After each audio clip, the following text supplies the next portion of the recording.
Welcome to let's uncomplicate myself Geeta. आज हम English pedagogy में एक बहुत ही important topic language learning and acquisition discuss करेंगे।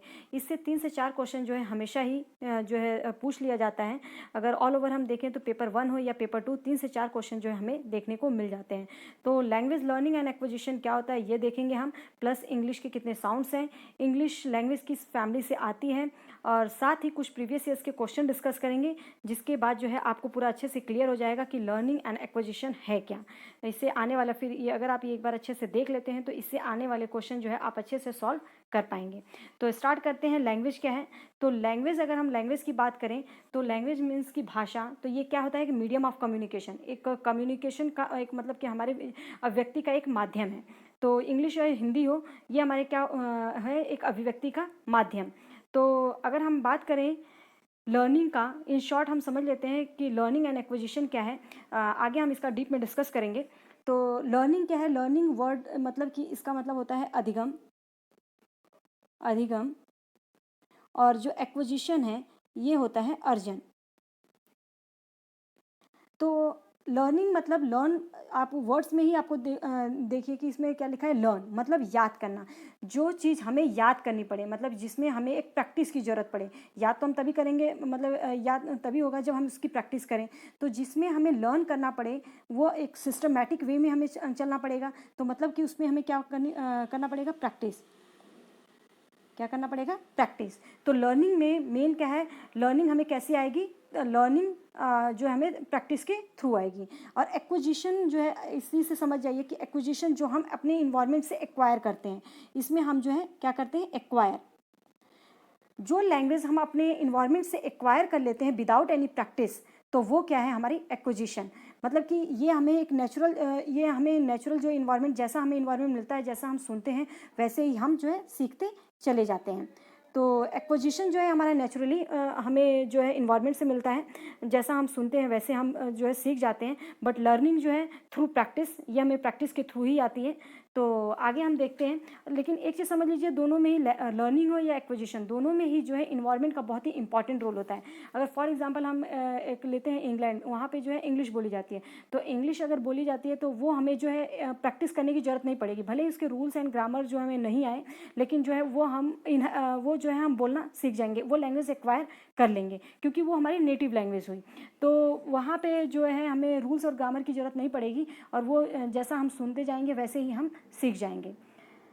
आगे देखते हैं, लैंग्वेज। लैंग्वेज क्या है, language is the expression of idea by means of which speech sound combine into word. जो हमारा स्पीच साउंड है, जिसे A to Z, इसको हम एक ऐसे कनेक्ट करें कि जिसका मीनिंग निकले, मतलब एक वर्ड बने। तो हमारा लैंग्वेज क्या है, is the expression of idea, हमारे विचारों का एक एक्सप्रेशन है। प्लस जो हमारे वर्ड हैं, वर्ड जो है उसको कंबाइन करके एक सेंटेंस बनाया जाता है। सेंटेंस के द्वारा जो हम अपने विचारों को अव्यक्त करते हैं। आगे देखते हैं, system of sound and writing that human being use. वो सिस्टम एंड जो सिस्टम ऑफ साउंड, मतलब वो साउंड्स एंड राइटिंग जो ह्यूमन बीइंग यूज़ करता है to express their thought, idea and feeling, अपने विचारों को अपने जो है अव्यक्त करने के लिए जिसका वो प्रयोग करता है। तो आगे हम लैंग्वेज जो है, और एक चीज़ समझ लीजिए कि जो लैंग्वेज है वो हमारे ऑल ओवर इंडिया में अगर देखा जाए तो लैंग्वेज और डायलेक्ट्स जो है ये जो है 1600 के करीब जो है ये बोली जाती हैं। और ये हमारी जो है आर्टिकल 8 में जो है हमारे जो है 22 लैंग्वेज जो हमारे कॉन्स्टिट्यूशन में शामिल किया गया है, तो ये आपको पता होना चाहिए। नेक्स्ट देखते हैं कि इंग्लिश के कितने साउंड्स होते हैं। तो इंग्लिश में जो है वॉवल्स, कॉन्सोनेंट्स एंड टोटल। तो इंग्लिश के जो है वॉवल्स कितने होते हैं, हमें पता है कि A, E, I, O, U जो है ये हमारे वॉवल्स हैं। और इसका ये कितने हैं, 5। तो 5 का 4 गुना जो है ये 20 वॉवल्स होते हैं। कॉन्सोनेंट 24 होते हैं, और टोटल जो है ये कितने हुए, 44। तो मतलब कि इंग्लिश के कितने साउंड्स टोटल होते हैं, 44। अगर कॉन्सोनेंट पूछा जाए तो ये कितने होते हैं, 24। इसी तरीके से आप हिंदी का भी आपको पता होना चाहिए। नेक्स्ट देखते हैं कि लैंग्वेज फैमिली कौन कौन सी है। सबसे पहले Indo European language family. Indo European language family, इसमें जो है हमारी पूरी लैंग्वेज आ जाती है, जैसे कि हिंदी हुई, इंग्लिश हुई, संस्कृत हुई, प्लस मराठी, गुजराती। इसी के अंदर हमारी पाली भी आ जाती है, और इसी के अंदर हमारी जो है अपभ्रंश भी आ जाती है। तो इस तरीके से जो है हमारी अगर पूछ लिया जाए कि इंग्लिश किस लैंग्वेज फैमिली से आती है, तो ये इंडो यूरोपियन लैंग्वेज फैमिली से आती है। आगे देखते हैं Dravidian language family. Dravidian language family जो लैंग्वेज जो है साउथ इंडिया में बोली जाती है, मतलब जो हमारा केरल, तमिलनाडु, कर्नाटक, आंध्र प्रदेश में बोली जाती है, वो लैंग्वेज जो उसको क्या बोला जाता है, द्रविडियन लैंग्वेज फैमिली, मतलब कि जो साउथ इंडिया में बोली जाती है, जो इसमें तेलुगु, तमिल, कन्नड़ा एंड मलयालम। आगे है सिनो तिब्बतन लैंग्वेज फैमिली। सिनो तिब्बतन लैंग्वेज फैमिली जो ईस्टर्न रीजन ऑफ इंडिया, मतलब जो पूर्वोत्तर भारत में बोली जाती है, वहाँ पे जो है कौन सी language, Sino Tibetan language family बोली जाती है। नेक्स्ट देखते हैं एस्ट्रो एशियाटिक लैंग्वेज फैमिली। इसमें Austro Asiatic language of mainland India are the Khasi and Munda language including Santhali. तो हमें पता है कि खासी हमारी कहाँ पे बोली जाती है, ये मेघालय में। तो जो खासी है किस लैंग्वेज फैमिली की है, एस्ट्रो एशियाटिक लैंग्वेज फैमिली से आती है ये। तो ये एक जनरल था, आपसे पूछ लिया जाता है, तो ये वैसे जीके टाइप का क्वेश्चन है, ये आपको पता होना चाहिए।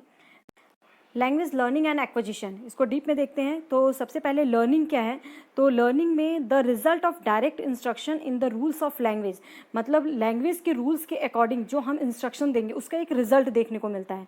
और लर्निंग जो है एक हमें प्रैक्टिस के थ्रू आती है। फॉर एग्जाम्पल इसके अंदर रूल्स होते हैं, फार्मूला होता है, इसके एक में ग्रामर सीखना होता है। ग्रामर जो है हमारी लर्निंग को एक्यूरेट बनाती है, मतलब कि ये और इसको एक्यूरेट बनाती है, इसको और बेहतर बनाती है। तो अगर हम बोलें तो the way through which the art of using skill and practice is given to learn it, मतलब जिस माध्यम से हम सीखने के लिए जो हमारे स्किल्स हैं और प्रैक्टिस का यूज़ करके करने की हमें जो है एक वो दिया जाता है, एक कला दी जाती है हमें, जिससे कि हम अच्छे से उसको सीख पाएँ। तो आगे हम देखते हैं एक्विजिशन।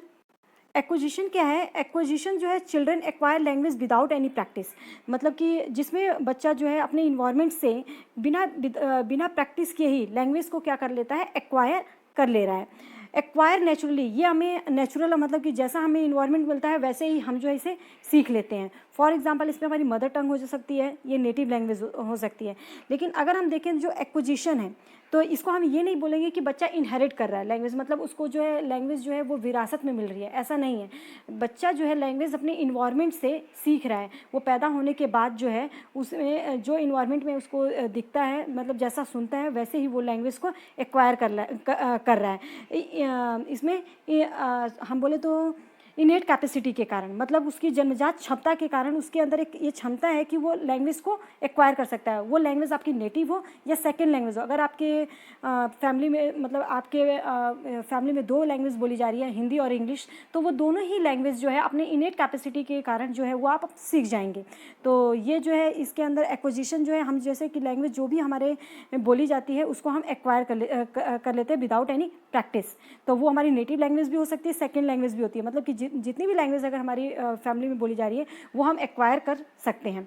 और जो लैंग्वेज लर्निंग है वो अपने आप में आपको समझ में आ रहा होगा कि लर्निंग मतलब लर्न करना, ये हमें एक प्रैक्टिस के थ्रू ही आती है। ये इसके अंदर ग्रामर जो है और इसे ऑथेंटिक मतलब और इसे एक्यूरेट बनाती है।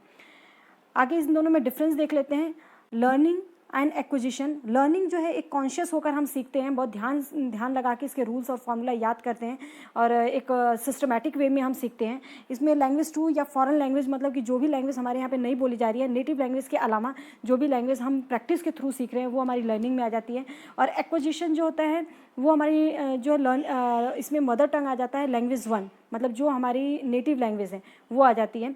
सिस्टमैटिक वे में, मतलब एक इसके अंदर रूल्स और ग्रामर हमें सीखना पड़ता है। फॉर एग्जांपल अगर हम देखें तो जैसे कि इसमें सब्जेक्ट होता है, अगर हमारा वर्ब होता है और ऑब्जेक्ट होता है, तो इसके हमें ये हमारा रूल होता है, इसके थ्रू हमें जो है प्रैक्टिस करके जो है हम सीखते हैं एक अच्छे तरीके से। लेकिन जो एक्विजिशन है इसके अंदर हम कोई प्रैक्टिस नहीं करते, नॉन सिस्टमैटिक वे में जो है नेचुरली जो हमें सुनते जाते हैं वो हम एक्वायर करते चले जाते हैं।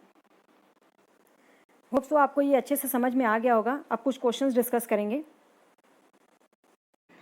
The one which is feature of learning when compared with acquisition is, तो मतलब हम अगर एक्विजिशन से कंपेयर करते हैं तो हमारा लर्निंग का एक कौन सा फीचर है इसमें, कॉन्शियस, फ्लैक्सिबल, इनफॉर्मल या होल लर्निंग। तो हमारा लर्निंग जो है हमें पता है कि ये कॉन्शियस वे में की जाती है, एक हमें इसमें बहुत ज़्यादा ध्यान लगाकर पढ़ने की, प्रैक्टिस करने की ज़रूरत पड़ती है, तो इसमें इसका आंसर जो होगा कॉन्शियस होगा।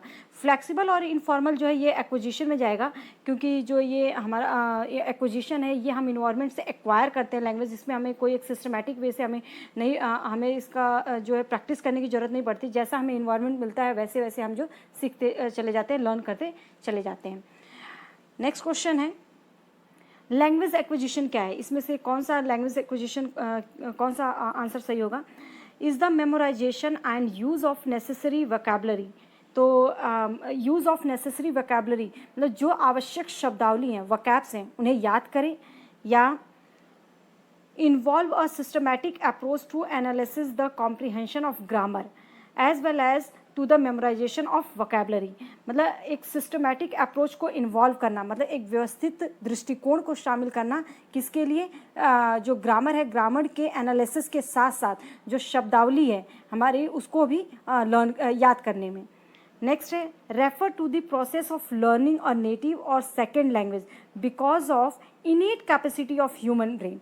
मतलब कि जो ह्यूमन ब्रेन की एक हमारी जन्मजात क्षमता होती है, जिसके कारण जो वो नेटिव और सेकेंड लैंग्वेज मतलब दूसरी भाषा सीखने के लिए जो है वो refers to the process of learning, मतलब वो प्रोसेस जो है रेफर करता है, क्योंकि उसमें एक जन्मजात जो है सीखने की क्षमता होती है ह्यूमन ब्रेन। नेक्स्ट जो है D is a technique intended to stimulate the environment in which children learn their native language। मतलब जो चिल्ड्रन है वो अपने इन्वायरमेंट में ही स्टिमुलेट करके, अनुकरण करके जो है वो नकल करके जो है वो नेटिव लैंग्वेज को सीख जाता है। तो इसमें से हमारा जो आंसर होगा थर्ड जाएगा, थर्ड आंसर होगा, और बाकी क्यों नहीं होगा ये भी देख लीजिए। कभी भी क्वेश्चन में अगर मेमोराइजेशन आता है, याद करना, मतलब कि हम कभी भी मेमोराइजेशन पे फोकस नहीं करते हैं, हम रोट लर्निंग को हम प्रमोट नहीं करते, तो ये हमारा जो है नेगेटिव जाता है, तो ये आंसर वैसे ही नहीं होगा। सेकंड जो है इसमें भी मेमोराइजेशन ऑफ वोकैबुलरी आ गया, और ग्रामर की बात कर रहे हैं तो ये भी हमारा क्या हो गया, ये भी हमारा जो है नेगेटिव आंसर होगा। एंड डी क्यों नहीं होगा, इसमें जो है क्या बोला, इस technique intended to stimulate the environment, मतलब कि इन्वायरमेंट में बच्चा जो नकल करने की बात करता है, तो सिर्फ एक नेटिव लैंग्वेज की बात कर रहा है, इसलिए ये भी आंसर हमारा नहीं होगा। नेक्स्ट देखते हैं second language acquisition is more effective when. Second language जो है हमारी एक्विजिशन उसके लिए किस तरह से ज़्यादा इफेक्टिव होगा, तो इसके अंदर is used as the basis for discussing grammatical concept, मतलब कि इसका प्रयोग करना ग्रामेटिकल कॉन्सेप्ट को डिस्कस करने के लिए। इन्वॉल्व पीरियोडिक रिवीजन वर्क, मतलब एक पीरियोडिक रिवीजन वर्क को इन्वॉल्व करना by the teacher and student के बीच में। थर्ड जो है involve mostly self study bye student using certain guideline, मतलब कि एक गाइडलाइन स्टूडेंट को देना सेल्फ स्टडी के लिए। एंड डी जो है is practised in situation familiar to student, मतलब कि एक फैमिली स्टूडेंट के साथ फैमिलियर होकर सिचुएशन को जो है प्रैक्टिसाइज्ड मतलब उसको सॉल्व करना। तो कौन सा आंसर होगा, इसमें हमारा डी जाएगा, क्योंकि इसमें स्टूडेंट जो है इन्वॉल्व हो रहा है, स्टूडेंट टीचर दोनों ही इन्वॉल्व हो रहे हैं, तो हमारा इसका आंसर जो है थर्ड जाएगा, सॉरी डी जाएगा।